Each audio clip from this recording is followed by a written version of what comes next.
Hi friends, if you're new here, welcome. In this video, I'm going to show you how I made this dress, which I originally was just going to drape, make for myself, and be done, but a bunch of you over on Instagram expressed interest in this as a PDF pattern, so I'm working on it. It's not out yet. It should be out by the end of November. I'm currently working with some pattern testers. Thank you to everyone over on Instagram who volunteered to help me test this pattern. Let's get into it. Oh, there will be written instructions with diagrams for this pattern because the order is a little bit chaotic in this video since I thought I was just sewing for myself, not as an instruction video. So to start out, I began draping this pattern on my dress form in this cotton voile, which is a little bit lightweight and flimsy for this, but I decided to use this not only as my draping fabric, but as my lining. This dress is very 1930s inspired. It's also inspired by these linen house dresses that I've been seeing from slow fashion brands advertising on Instagram.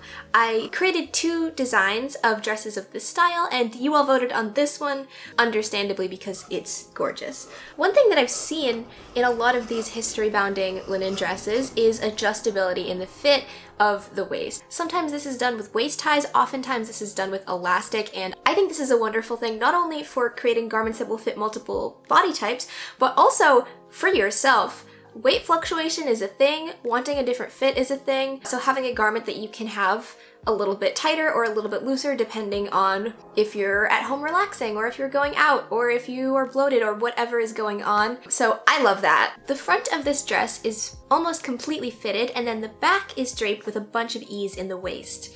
This ease gets gathered down with the waist tie and also with elastic shirring, which I honestly was going to try to avoid because I find it to be a little bit of a pain in the ass. But I ended up really needing it because there was too much ease and I wasn't getting the right fit in the front. But I'm getting ahead of myself. I transferred this pattern to paper, which I'm very glad I did because I ended up needing that to transfer it to digital format and adjust it. Then I basted together my lining on the machine to check the fit. I'll go into more depth on how to do this for your own body in a separate unlisted video when I launch the pattern. I also drafted a basic sleeve pattern and added some poof to the wrist. I've added more length and more poof since making this pattern because in the final dress, I felt like it just wasn't quite enough. So if you're looking at it and thinking, I just wish the sleeves were a little bigger and a little bit longer, they are. They will be in the pattern if you purchase it. The end of the sleeve gets gathered into a cuff. I drafted a curved cuff, but then later I realized that because of how narrow the cuff is, the curve really doesn't do anything. It's just kind of a pain and creates more fabric waste to cut out, so I'm changing it to a straight cuff for the pattern. I started by cutting out the skirt because I knew it was going to be the largest amount of fabric and I wanted to make sure I had that first.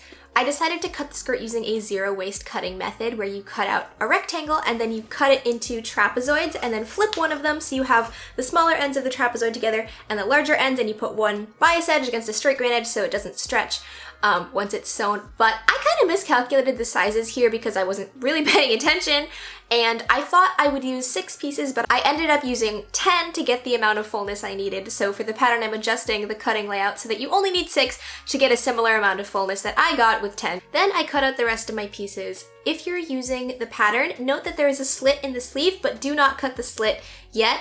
The slit needs to be cut with only 1 on each sleeve, not 2, so if you cut it while it's folded, you'll get 2 slits and that'll be weird. So you need 1 slit on each sleeve and they should be mirror images, but I'll get back to that. The first thing I did was start by sewing the skirt panels together.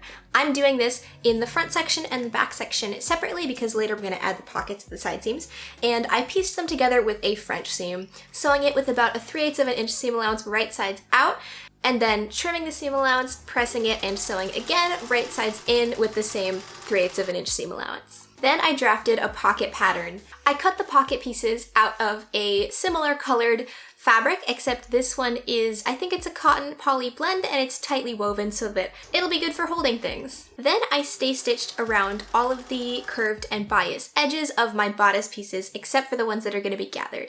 So I did this with a fairly long stitch, no back stitching, and just inside the seam allowance. So not quite my full seam allowance, a little bit less so that it doesn't show when I piece this together. And this is just so that all of the curved and bias edges don't stretch out and these pieces really hold their shape. The only curved edges I'm leaving out are the bottom edges of the front bodice pieces.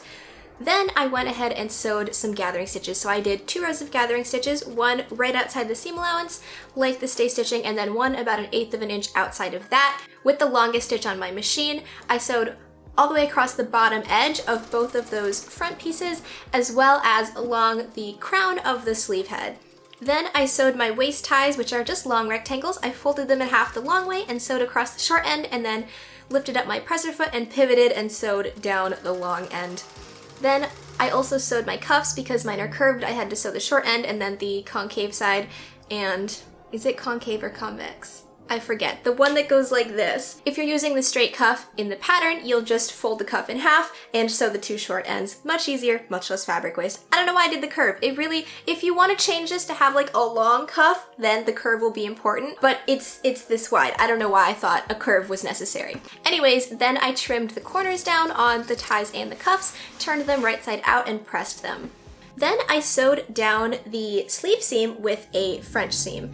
And I did this all the way down because the slit is where the opening is going to be. So this gets just fully sewn, and I used the same French seam as the skirt construction. So sewing it right sides out with a 3/8 of an inch seam allowance, trimming it, pressing it, flipping it the other way, and sewing again with a 3/8 of an inch seam allowance. This pattern does not include seam allowance. None of my patterns include seam allowance, except for the little sewing kit. That one kind of does. Remember to add your own seam allowance, or else this garment will come out much smaller than you were expecting. Just to put that out there. It is labeled on every pattern piece, no seam allowance included. So now it's time to finish the slit that we cut in the sleeve. So I finished it with a continuous bound placket, which is easier than you might think. You just need a long strip of fabric. Mine is about 1.25 inches wide, and I start by sewing it right sides together, starting at the end of the sleeve and coming down the edge of my slit. I started with a normal seam allowance of about 3/8 of an inch and then taper off to almost no seam allowance. And then the corner is a little bit tricky, but kind of pivot around and then start again with almost no seam allowance and taper back to your normal seam allowance. And then you can trim the excess of your fabric strip and press all of the seam allowances out towards the placket, and then fold the placket edge under, and then fold the placket in half and finish it on the inside by hand or by machine by pulling it a little bit past and using the stitch and the ditch method, where you sew in the crease of the original seam line by machine.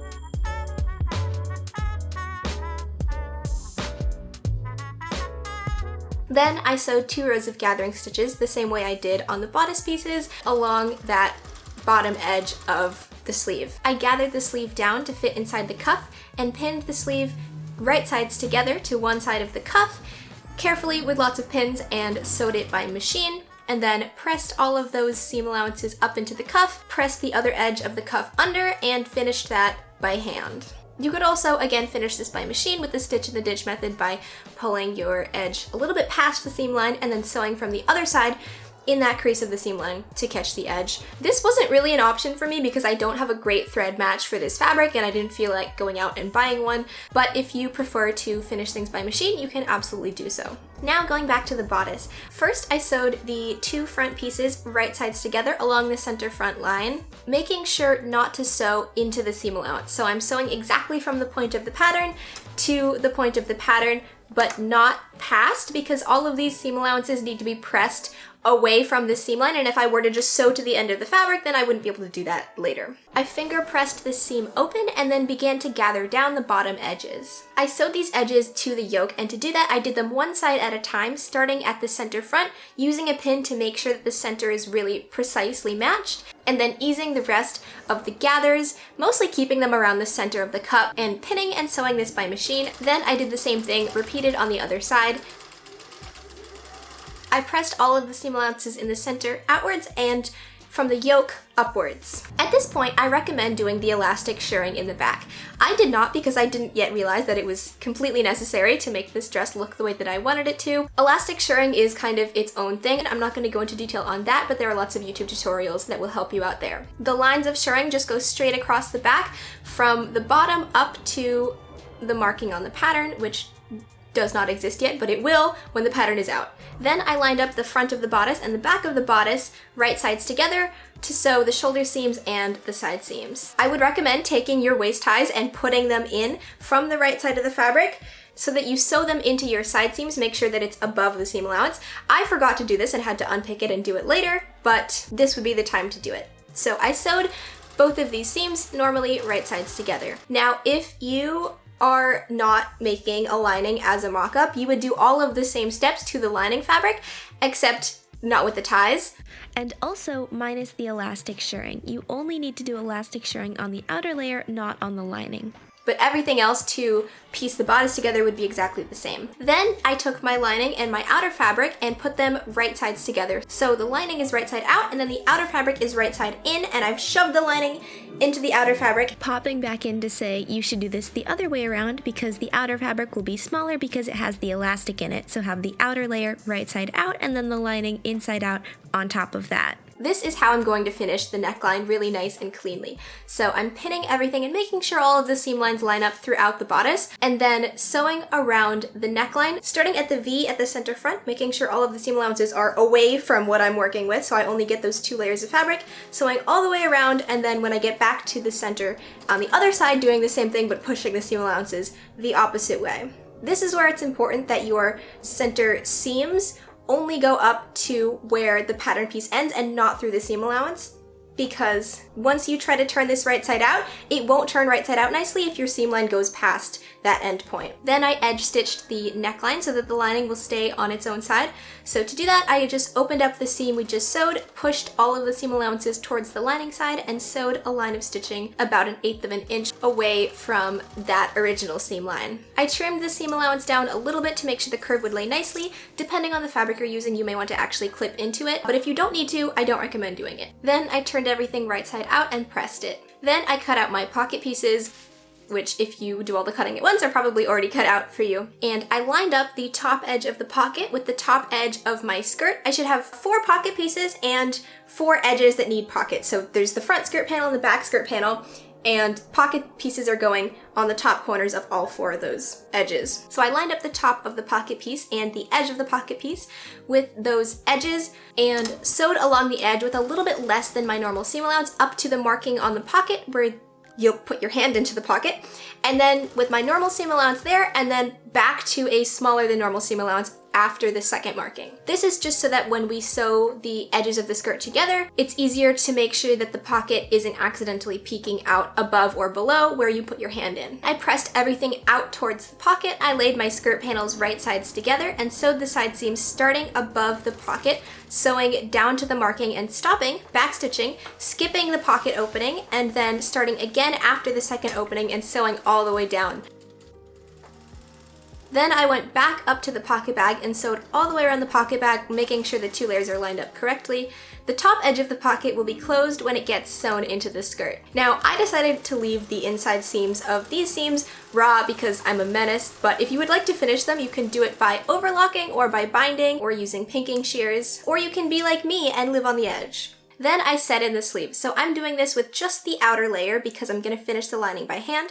I lined up the bottom seam line of the sleeve with the side seam of the bodice and then pinned and eased the rest of the sleeve in, gathering down the top with those gathering stitches we already sewed to make sure everything fits nicely. And also to get a little bit of a sleeve poof at the top. I sewed this carefully all the way around with my machine, making sure not to catch the lining fabric. If you don't want to finish the lining by hand, you can do this together using the lining and outer fabric as one and then finish this seam another way, such as overlocking or zigzag stitching or binding. Of course, I did this for both sleeves. Then I sewed 2 rows of gathering stitches along the top of my skirt. I did this in 2 sections, the front and the back, which should work for most smaller sizes, but if you're using a larger size, you may want to split it into 4 sections. Then I matched up the side seams on the skirt with the side seams of the bodice and gathered the skirt down to fit. Remember that the back is way larger than the front, and it's meant to be that way. So the front is going to be way more gathered than the back, and in order to sew this, if you've already sewn the elastic shirring, unlike me, you're going to have to stretch it while you sew down the skirt and while you're pinning, just to make sure everything lays nicely. So if you're working on it and you're confused why mine doesn't look like yours, it's because I have not yet done the elastic shirring. If you want to be really precise about making sure your gathers are set evenly, you can mark out the quarter points with pins on the bodice and on the skirt and match them up, or even do 1/8 points.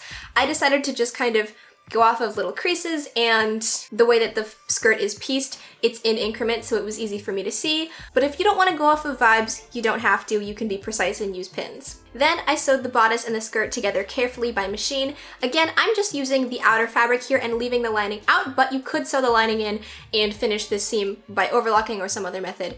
But now, I'm gonna finish the lining.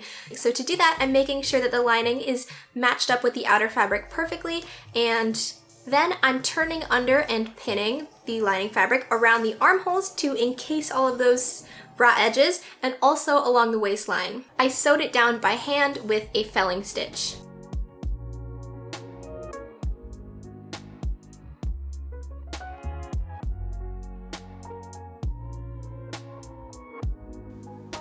Then I trimmed down the jagged corners of the skirt to even it up. So I finished the skirt with a facing, which I love because it adds just a little bit of structure to the skirt and helps it kind of flare out naturally without giving you like as much as a horsehair braid. Of course, if you want to just do a plain hem with this, you can, but I chose to do a cross grain facing so it would have a little bit of stretch.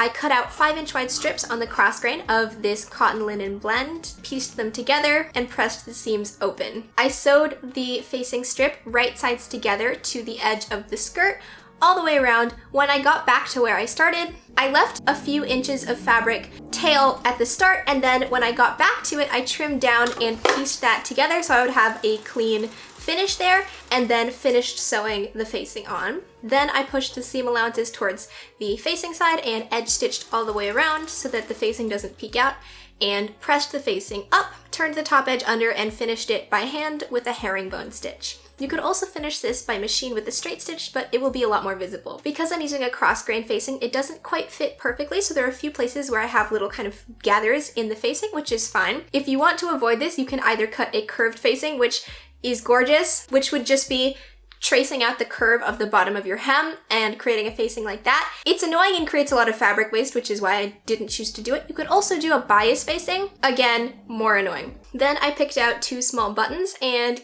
sewed them onto the cuffs and also created some small buttonholes by hand. And that is this dress complete. If you are looking for the pattern for this dress, I will link it in the description box once it's out. You can also find it on my coffee page. You can find updates on my Instagram. Thank you so much for watching. I hope you enjoyed this. Let me know if you would wear this dress.